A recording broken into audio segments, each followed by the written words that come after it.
Encetem el Ribes avui d'aquest mes de febrer. Justament aquí al despatx de l'alcaldia, com cada mes i com en cada ocasió, en cada programa, ens acompanya la seva alcaldessa, Mònica. Gràcies també per rebre'ns avui aquí.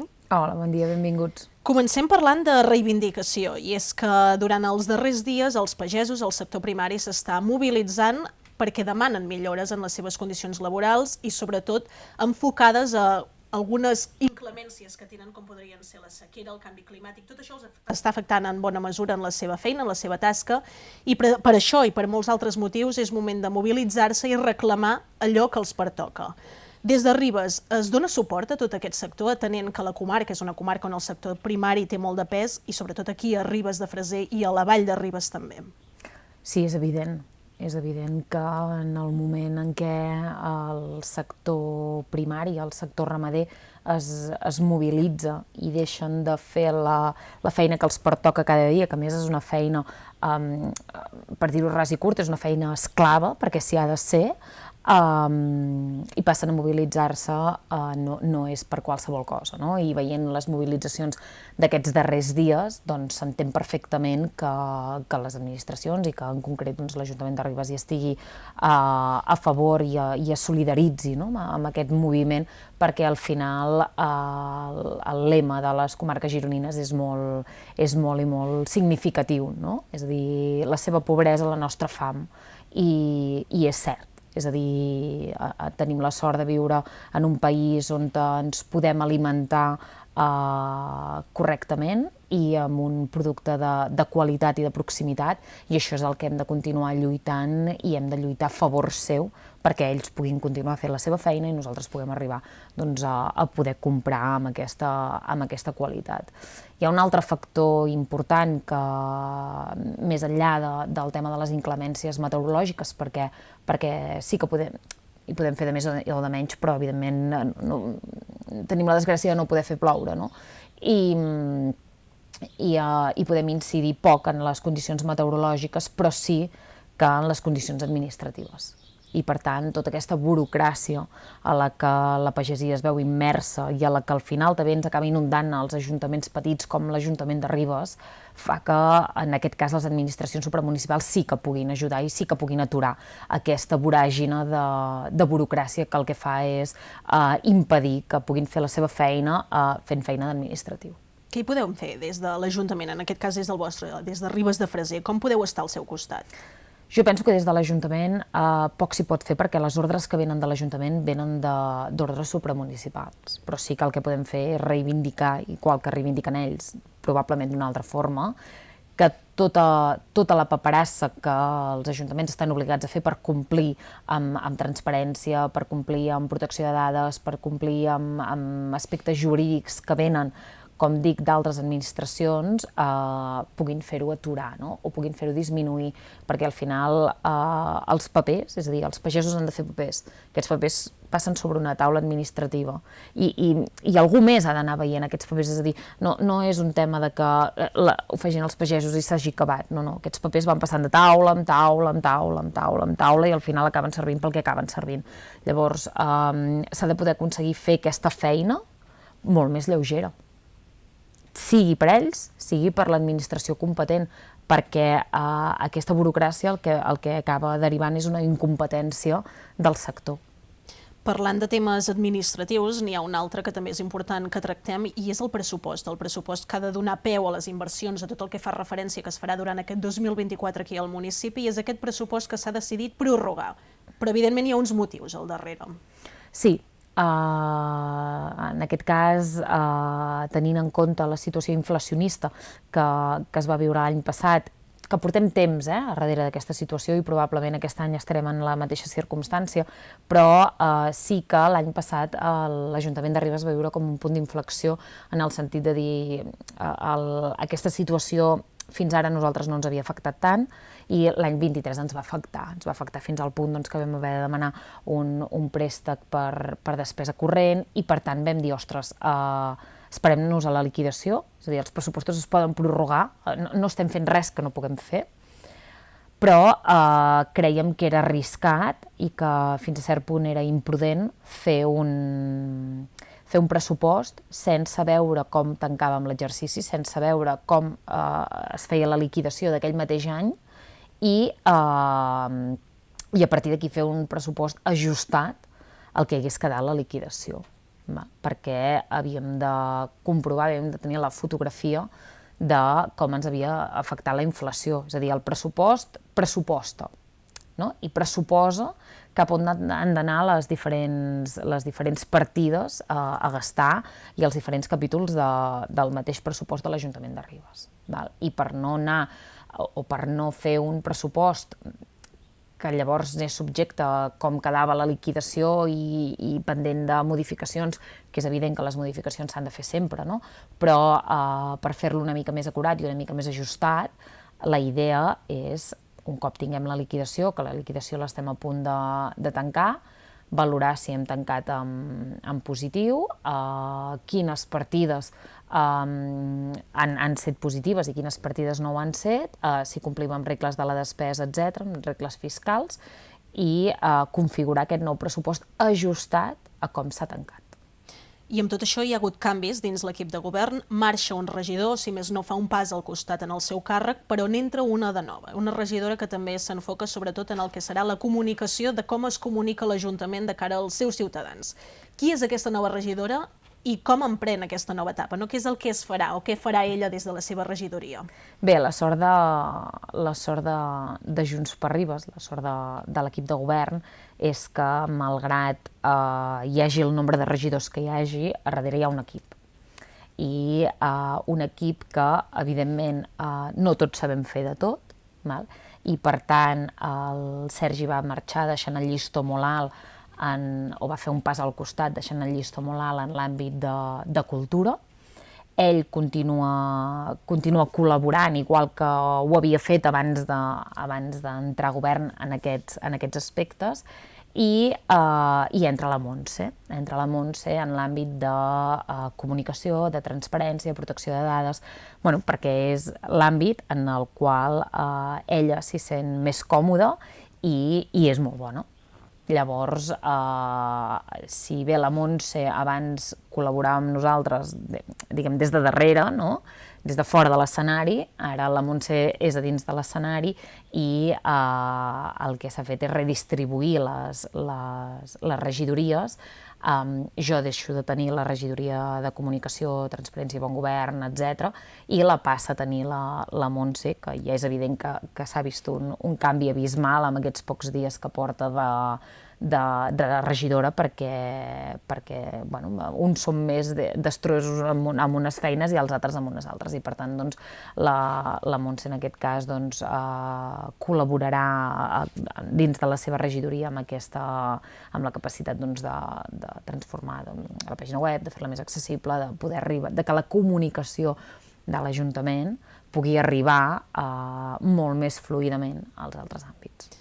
Parlem d'habitatge, perquè és una problemàtica de la qual en parlem programa rere programa en tots els municipis, amb tots els alcaldes i alcaldesses, i és que es copsa realment a tots els pobles del Ripollès.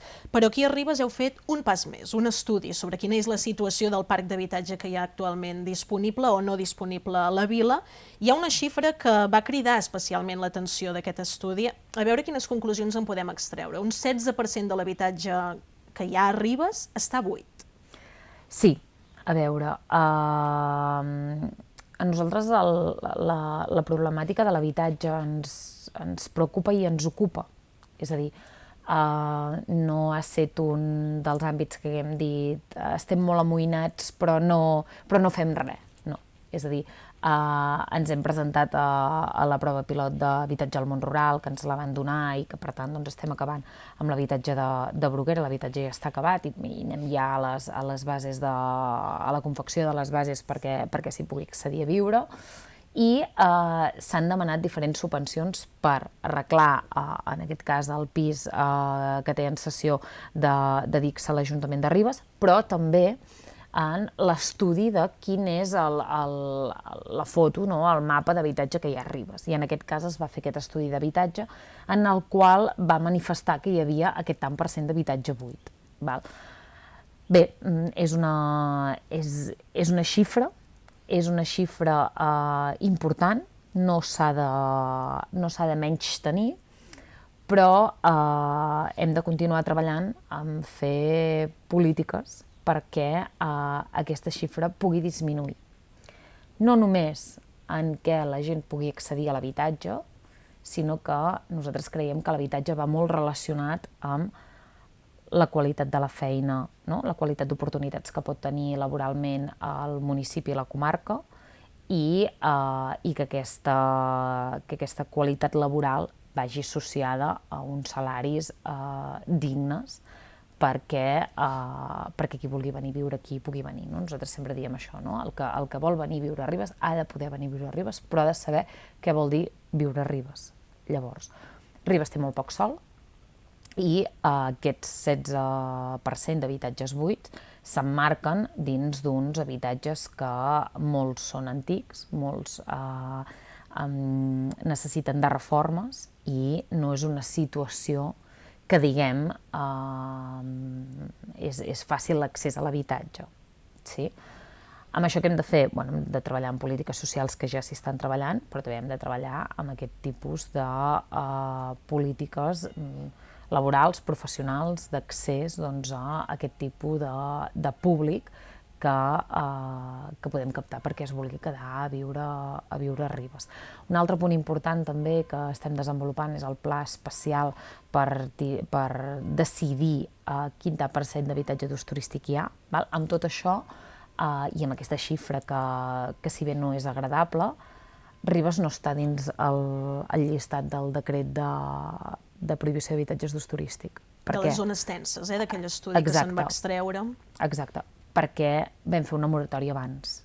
És a dir, ens hem anat avançant en tot aquest tipus de polítiques i en tota aquesta manera de treballar perquè puguem decidir, és a dir, Ribes pugui decidir a on vol habitatges d'ús turístic i a on no en vol, quin sector cal omplir d'aquest tipus d'habitatge o no. Altra cosa és quins són els habitatges de primera i de segona residència. Això és un tema que és molt i molt complicat, però sí, és evident, hem de seguir treballant i està comprovat, es va fer una reunió d'habitatge a la comarca, està comprovat que Ribes som un dels municipis en què ha treballat més per poder saber quina és la foto que tenim, no?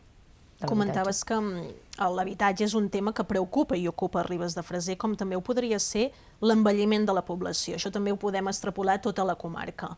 En xifres de l'IDESCAT, de fa no gaire més d'un any, sortia en un estudi que el Ripollès gairebé un 25% de la població té més de 65 anys. És a dir, hem de començar a reformular el que serà l'envelliment de totes aquestes persones que ara mateix tothom es va fent gran. Hem de donar oportunitats perquè l'envelliment i la qualitat de vida que hi va associada sigui el que es mereixen.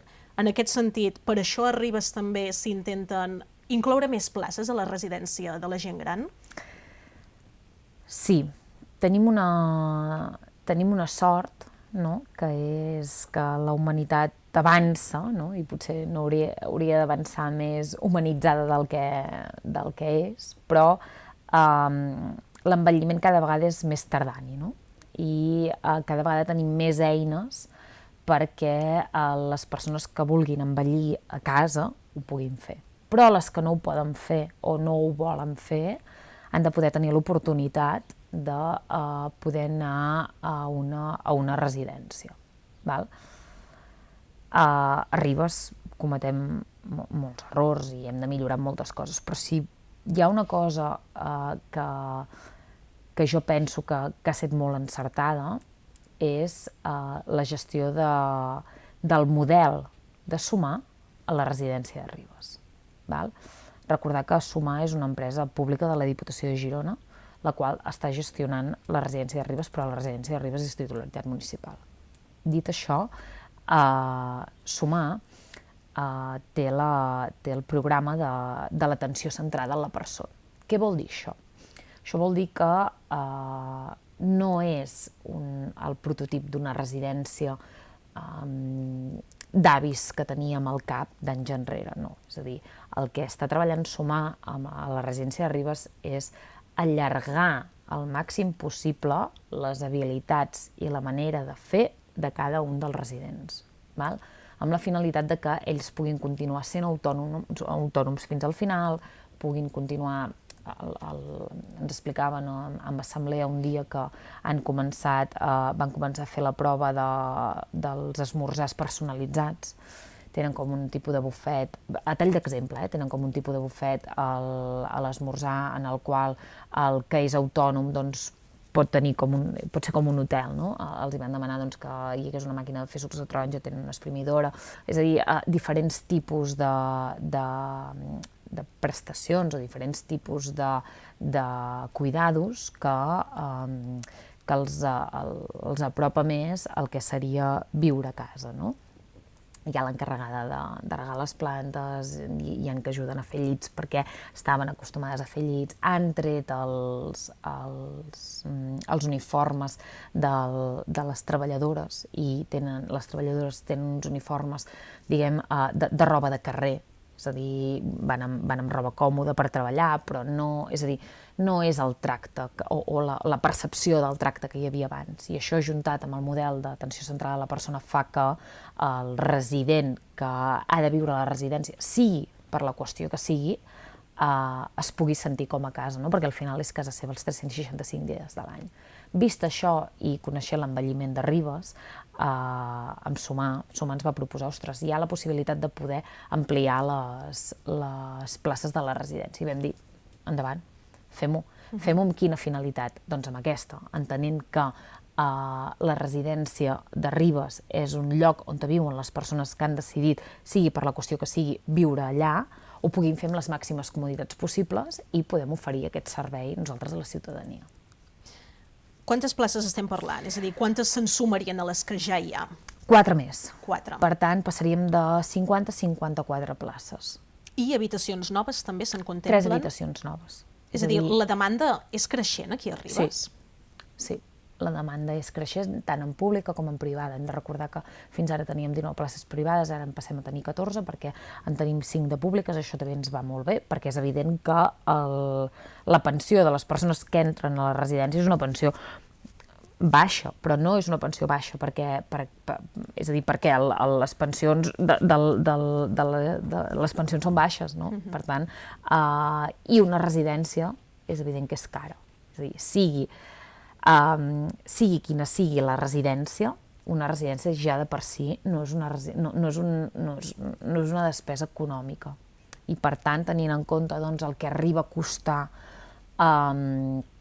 arribant al final de mes a totes les famílies han d'ajudar els avis, als residents. I per això l'Ajuntament també té una ordenança en la qual les persones que no poden arribar a pagar la mensualitat de la residència, doncs l'Ajuntament hi acaba de posar aquest tant per cent, amb la finalitat de que ningú es quedi fora de la residència si realment es necessita.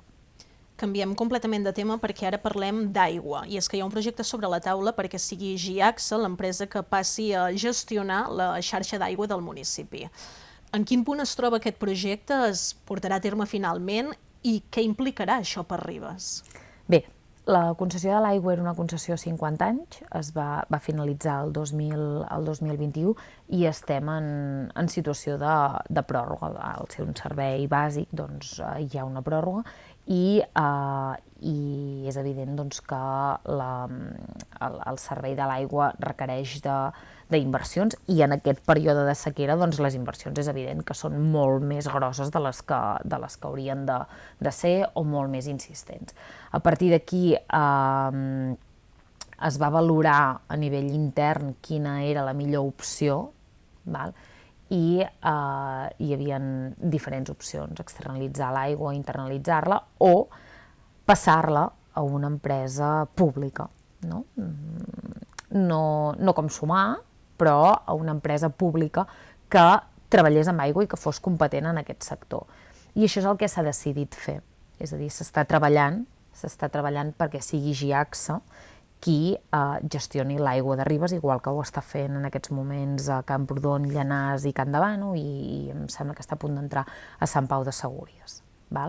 La finalitat també és que hi pugui haver la possibilitat de que s'extengui a nivell de tota la vall, val? Per un tema d'ajust de costos, però nosaltres ens centrem en Ribes i d'aquesta manera doncs, poder no haver de sortir a concurs. S'està fent aquesta opció que GIACSA al final qui la mana i qui la gestiona són els municipis que hi pertanyen, per tant no hi ha empreses externes que vagin a guanyar un tant per cent. A nosaltres ens ha agradat des d'un primer moment GIACSA sobretot per aquest punt, no? Perquè ara a un concurs d'aigua ha de venir guanyar-lo una gran multinacional pel tema burocràtic i pel tema de la llei del sector públic i tot aquest tema de les licitacions i els contractes i per tant una multinacional el que fa és evident, és anar a guanyar diners, no? I anar a tenir un tant per cent de benefici. Nosaltres el que ens interessa és que aquest tant per cent de benefici recaigui sobre les inversions del municipi. No? És a dir, és un tipus de contracte que no era viable que se'l pogués quedar un concessionari, una empresa local de Ribes, perquè són contractes que requereixen de molta i molta i molta infraestructura, no com ara fa 50 anys, i vist això, i treballat aquest punt, vam considerar important poder passar a valorar GIACSA. En aquests últims minuts de programa encetem el bloc cultural perquè hi ha dos temes sobre la taula que també és important que en parlem. Primer de tot, els Gegants de Ribes acaben de celebrar els seus 40 anys d'història. Sí.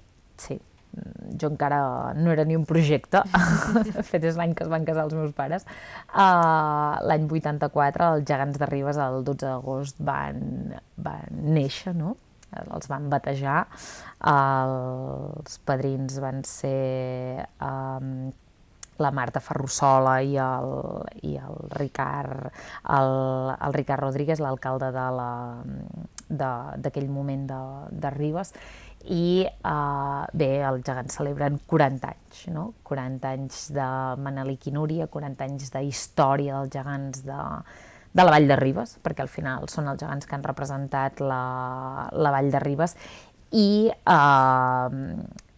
bé, hem set moltes les famílies que hem passat pels gegants, molta la canalla doncs, que ha començat a tocar la gralla, i és un orgull de poble, no? És un orgull de municipi que els gegants facin 40 anys. Els gegants han fet moltes i moltes sortides, han fet centenars de sortides a Catalunya representant Ribes, representant l'obra de Terra Baixa, no? Representant d'on venim i qui som, i tant a Catalunya com a fora de Catalunya, no? I que comentava, per l'Ajuntament és un orgull que es continuïn celebrant aquestes trobades de gegants, que els gegants facin 40 anys i tant de bo els desitgem 40 anys més, no? d'aquesta falera gegantera, d'aquesta salut cultural, d'aquesta forma de transmetre les tradicions del nostre país. Què s'està preveient o què és el que passarà durant Sant Valentí a Ribes? Sí, aquest any comença Sant Valentí i acaba el Carnestoltes, per tant queda diluït, tenim 3 setmanes de festa i per tant doncs farem la missa solemne el dia 14 i a la tarda hi haurà activitats infantils, hi haurà el ball de gala i al cap de setmana hi haurà un concert a càrrec de l'Orquestra Montgrins, i en aquest cas doncs aquests seran les activitats d'aquest any de Sant Valentí. Doncs Mònica, ens veiem a les festes i moltes gràcies per tot aquest repàs que acabem de fer del municipi. Gràcies a vosaltres. Gràcies també des de casa per acompanyar-nos. Fins la pròxima.